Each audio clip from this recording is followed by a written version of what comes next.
தொடர்ந்து 4 பகீர் சம்பவங்கள், அடுத்தடுத்து வெளியாகும் சுபாஷின் அதிர்ச்சி வீடியோக்கள். சென்னை முழுக்க அதிர்வலையை ஏற்படுத்திய இந்த சம்பவங்களின் பின்னணிதான் என்ன? நேற்று காலை பரனூர் சுங்கச்சாவடியில இருந்து திருட்டு லாரியில போலீஸை வைத்து 10 கிலோமீட்டர் தூரத்திற்கு மனிதாபிமானமே இல்லாமல் கூட்டி சென்ற நபர்தான் சுபாஷ்.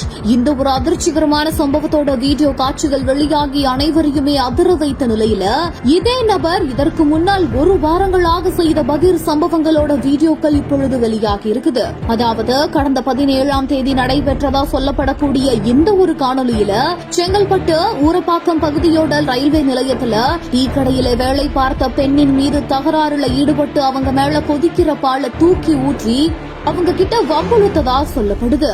அதே வேளையில இந்த நபரை பிடிக்க முயற்சி பண்ணும் பொழுது இந்த நபர் சாலையோரமா நின்று கொண்டு விசித்திரமான செயல்ல நடந்து கொண்டதும் தெரிய வந்திருக்குது.